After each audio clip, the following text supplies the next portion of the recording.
Yo, what's good? It's Bino Beats, and today I'm going to show you guys how to make a dark pain guitar loop. Let's get into it. This loop would be perfect for someone like Polo G, Lil tjay, Lil Papa, or Scorey. Here's a preview of the final loop where my bro VVS Melody added some fire drums over top. And remember, you can get the full loop in the description for free.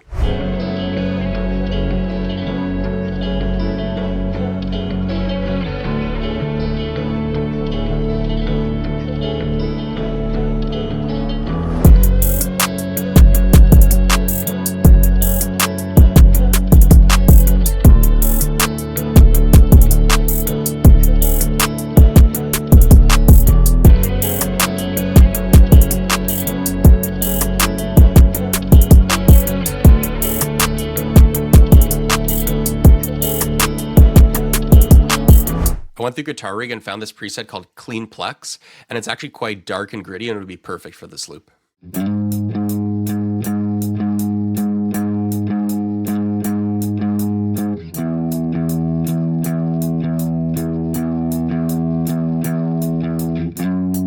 I then added this simple melody over top with a bit of slides in it, and it's kind of going on the offbeats to add a bit of groove and syncopation.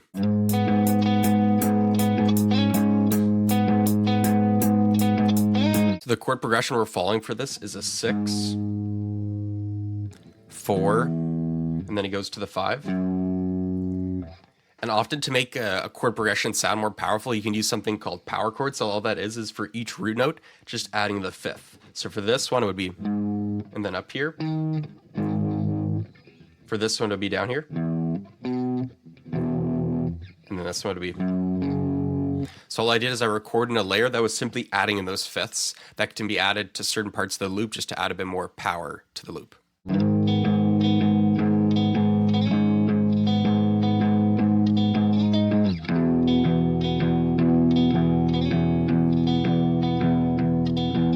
You notice what I've also done is I've kind of panned the different layers from side to side. So we have the root notes right in the middle, the first kind of melody of that over top all the way to the right, and then we added the 5ths over to the left. That just makes it sound a lot more full. I then added this one melody layer over top that really takes the loop to another level and makes it sound more full. And it sounds complex when you hear it, but I'll break it down after, and it's actually quite simple to play.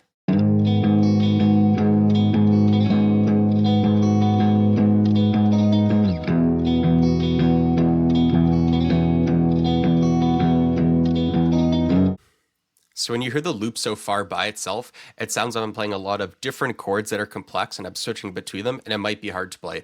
But really all I'm doing is I'm taking one simple melody, repeating it throughout the loop like an arpeggiator, and as I'm kind of transitioning from the different root notes, it sounds like I'm switching chords, but really all I'm doing is just switching that root note, and the arpeggiated melody is staying the same.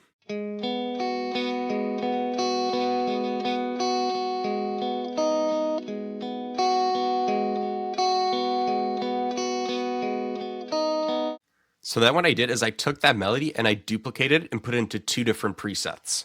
One preset is the same preset I've been using on all the other guitars, and that one is this kind of spacious preset that I found in Guitar Rig.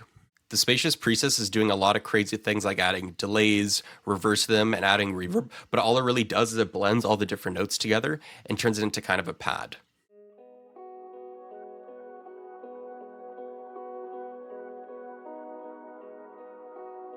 I then added this lead guitar melody over top.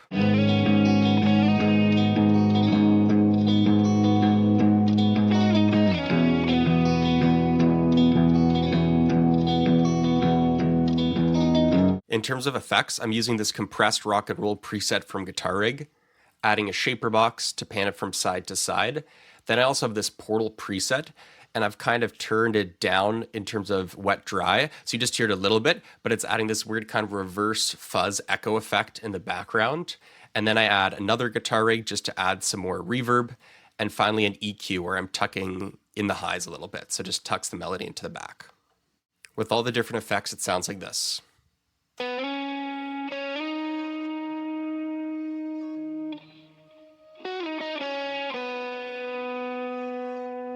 For the final guitar layer, I added this really cool bend.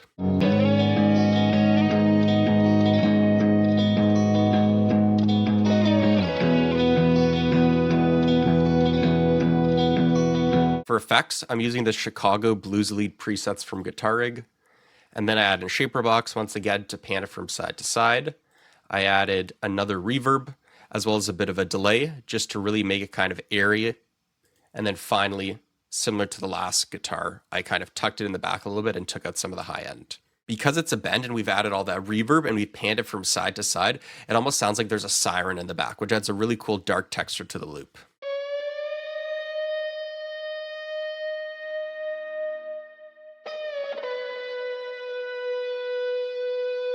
I then added another simple arpeggiated layer to the back, and I use this wing upright piano from Keyscape.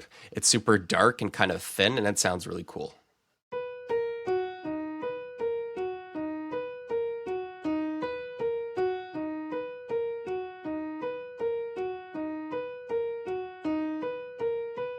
I then added one more piano layer, and I used the cinematic preset from Keyscape. For this, all I'm doing is I'm going from the 1st to the 7th in the scale to really add that tension. I've been doing this in a lot of the melodies, and this is super in the background, but it just helps add that tension to the loop.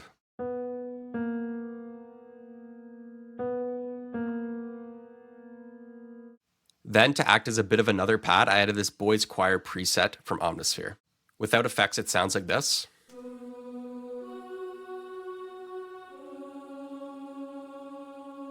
Added a bit of reverb. Shaper box to not only pan it from side to side, but most importantly, added a bit of animation to the volume so it's pulsating up and down. And then after that, a bit more reverb again to smooth it out, and then just an EQ. So now with all those effects, it sounds like this.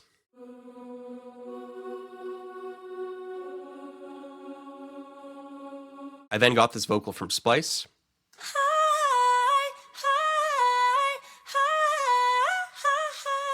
Pitched it down an octave. Then I added the exact same effects I did to the boys choir to really make it arpeggiate up and down and have that pulsating effect.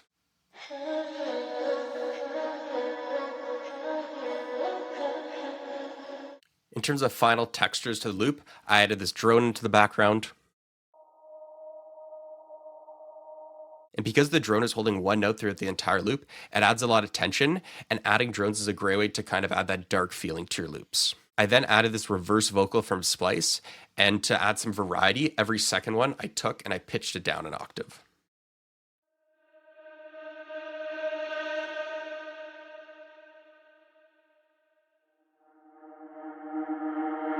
I then added this one shot that's super common in a lot of pain loops. For bass, I actually added 2 different layers. I added a simple respace.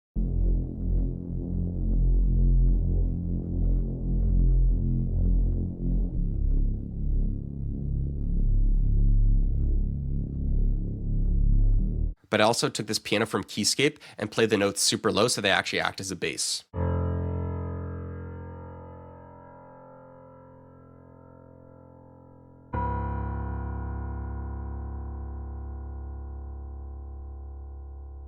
So then I arranged the loop into a 16-bar progression and got all the stems ready as if I was going to export it. But then what I did is I exported the entire loop and actually messed with the pitch of it to see what key I liked it the most. I ended up really liking the sound of it when it was pitched down 3 notes to go from G sharp minor to F minor. Here's what the final loop sounds like.